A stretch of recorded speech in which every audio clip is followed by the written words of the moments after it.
ay kanindot kay pag taginit natin source of water. Isa kasi mana pag di muulan o tulog kadlaw, pat kadlaw, kita na to na ugang yuta mo niya itong ginahimo ato ang ginadiligan. Importante kayo ang patubig sa itong mga tanom, di lang kita magsalig sa ulan na muni nindot kayo kinatay source of water para tuloy-tuloy ang iyahang pagtubo. Muna itong takuna na dwarf na natong ibag na to. Nindot kayo pag natay kuan patubig, abono, huwag na itong ginahimo sa tuwang mga tanom. Nyaron weeding sa tuwang paligid sa tuwang mga tanom. Muna itong manumano na pagdilig. Nabot ay DIY na mga hose nga bawat puno atong ginabutangan og kuan tubig nya. Nabot din mga seedlings ato puning diligan kani siya ready to plant na ni para sa tuwang pakanal dia sa tuwang kuan basakan na mo ni misis kay kani muna atong ipang tanom kani mga takuna na dwarf. Muna atong gina-prepare nato din mga ka-angel, magdilig ta sa atong mga tanom para tuloy-tuloy ang ilang pagtubo. Kay isa man isa kuan isa sa kaning watering, isa po isa makapadevelop sa ato mga tanom. Di siya ma-dehydrate sa sobra kainit sa adlaw. Kay bantang kay sa init mga ka-angel kini ato ang area diri. Open kay siya. Kay sa golden ni siya. Golden coconut ni siya. Kani atong dwarf na siya. Nya kani mo ning green takunan. Kaning atong seedlings na ato ang diligan siya. Kaya ron na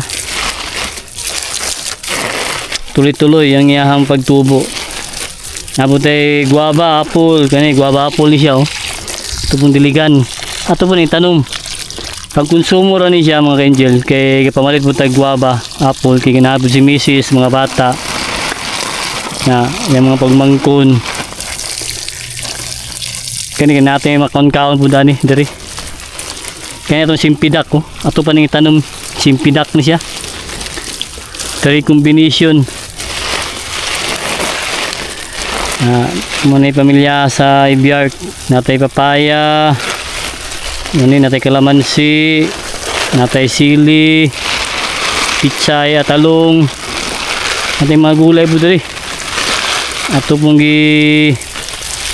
tanong po diri kay para natay maharpat-harpat na gulay. Mga ka-angel, indot kayo pag kuan naka diri sa area, malingaw ka. Mo gini gina-prepare ginago kay investment gini mo ni misis ni. Kay abot ang panahon mga 3 years from now, pwede na sa mga pahuway sa trabaho. Mo gini atong gituyo ni. Karon nalingaw pa man siya ang pagtudlo. Ato sa sang paggustuhan siyang gusto nga magtudlo pa siya sa mga kabataan. Kita mo ni pangandama na to, tama-tama nga gusto sa pahuway sa pagtudlo kani. Ready na natay source of income. Natay durian to puya to. Kani mga seedling, preparasyon ni mga ka-angel. Patubigan sa nato mga takuna na dwarf. Kani aromatic ni siya. Normal ni mga dahon niya kay napi mga buntis pa. Gasupsop pa yung dahon pero nag-isprayan naman nato ni. Natay tanglad diri Kani tanglad po ni. Dito ta. Okay, ito lang ning kuan. Ginaguyod lang nato ni ato ang patubig. May itong manumano. Yan natin kuan diri lungkong ni lansunis. Namalit si misis, gusto sa lungkong. Gusto niya magtanom ta. Ara. Kani lungkong ni siya, grafted ni siya mga ka-angel. Ato po ning tanom ni kay mahal po ng kilo ani pa itong panimo sa downtown mo ni gusto niya mananom tanong doon sa basakan diligan na to daan kay para kung di magulan basa na siya. Importante mo na yung seedlings basa permanente Oh. Preparasyon niya siya mga ka-angel. Yan mga seedlings. Oh. Ang diligan daan.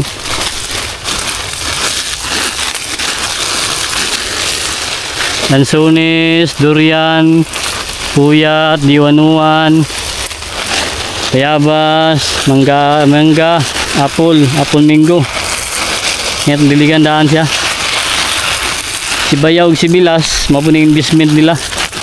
Ito sa ilang area ni tanom, dahil lang gibutang kay para maatiman na ito dilig. Kani mo na ilahang pamalit. Na sa itong area kay para matiman na ito dilig. Kaya kung di mo gini madiligan, malaya ni. Ani puyat ni, puyat. Minuto yung puyat kay dulog planta.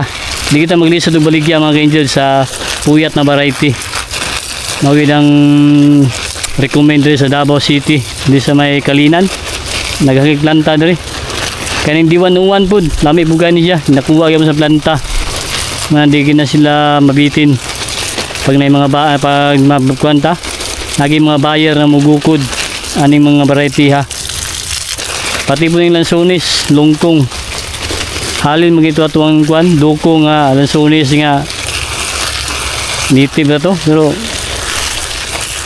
halin yapon kaning lungkong lami kani atong diligan kay aron na survive siya sa taginit kay di pwede nga kuan ni maughan, malaya ni siya mga ka-angel pag maughan gini siya.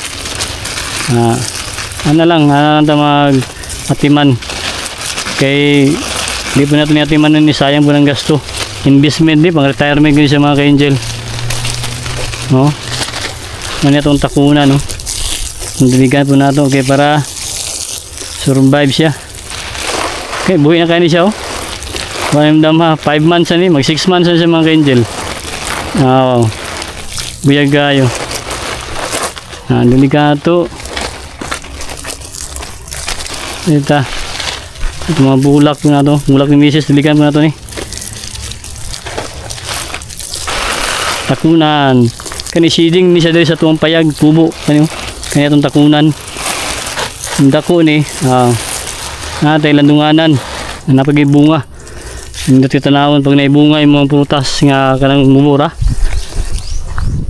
Now, nagpakalo tayo. Ato na i-update karon. Nagpakanal ko.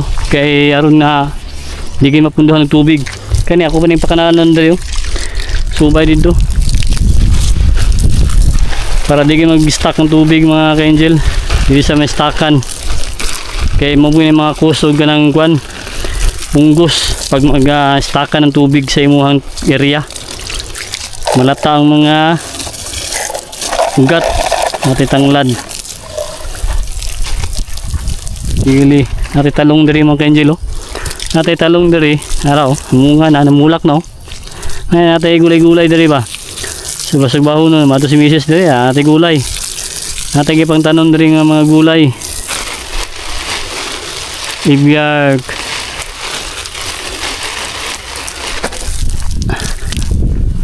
Talong.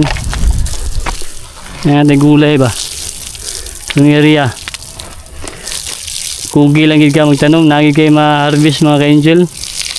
Sa farming mong god, kailangan nga pasensyoso ka. Taas yung pasensya. Now, munga nga itong talong, oh. No.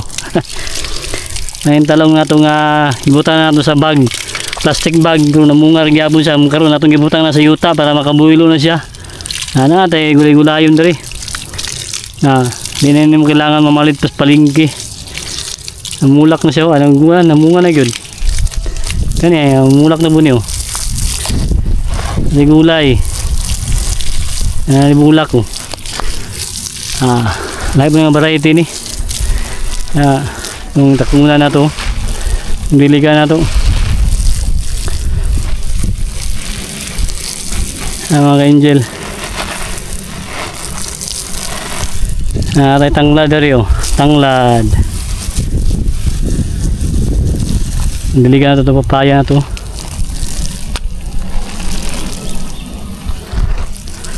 Ato nang i-update karon nagkuanta nagpakanal ta dari. Itong durian, no? Biyag kayo mga ka-angel. Mga isa katuwig itong ano ni. Puyat variety. Kaluyan na po. Nagligan na ito. Manumano lang ni.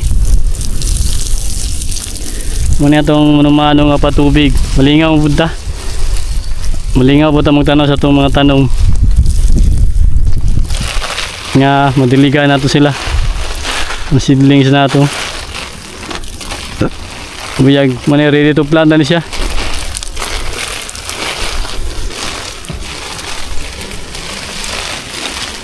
Ano mga ka-angel, nindot kayo ang investment ng farming. Muli na pinakanindot na habang nagtatrabaho ta, kung natin mga napuan, pundo, natin puhunan, pwede ta magnihinig palit og kuan area. Farming. Farming gina ko ma-recommend sa inyo mga ka-angel. Kaya mo ginida ko nga tabang puhon. Nag-retire na mo sa inyong trabaho, mundang na mong trabaho. Habang nagtatrabaho mo ron, pwede mananaw mo daan. Mamalit mo ka area. 3 years from now, 5 years, wala na. Nanakay pabuton. Ano siya, habang nag-work ka, kaya namagay panahon na mundang nagtrabaho. Di na, kay source of income. Sama ni mga ka-angel, si Mrs. mo, undang may trabaho na siya. Na siya ay source of income. Kita, kani, muna itong gipangandaman. Kay, tsao na lang, pag mong trabaho, wala tayo kuhaan income. Muna nga napatay trabaho ron, ako lang din mahatag nga tips idea sa mga ka-farmers nato dyan, mga ka-angel, mga kaduyan, mga kalangka, mga ka-dwarf. Muna mag-invest mo farming, manano mo ron, paabotan mo 3 to 5 years, wala na may makita nga development sa inyong investment. Magin akong ma-recommend sa inyo ang farming. Good kayo ng idea, good na investment mga ka-angel, pang retirement good. Muna ito, ituloy lang kita sa itong pagatiman. Sa pagtanom, kita daghang tang nagian na rin nga mga pagsulay, pero wala kita mawala ng pag-asa. Taas ka itong pasensya na ito. Manang kapital pong gani, salamat mo kay Mrs. kay nihatag sa puhunan sa tuwang pagpaningkamot sa itong area. Tungod siya ha, muna naka-farming ta. Muna itong mga pangandoy nga dugay na nato nga gipaabot na maka-farming ta, maka-develop tagi nga ni sama ning mga tanom nato. Okay, ito makatabang ta sa inyo mga ka-angel, kani atong mga gina-update sa inyo ha. O subaybaya lang ninyo ang atong mga gina-update sa atong farming, para makahatag sa inyo mga idea, tips sa pag-alaga, pagatiman. Sugod sa umpisa sa pagtanom, pagatiman, hantod sa makapag-harvesta. Happy farming sa inyo dia. Okay? At kayo no, pag madiligan sila, lipay ka sila.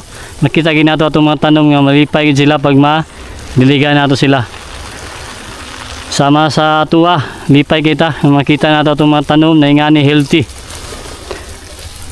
Okay, happy farming!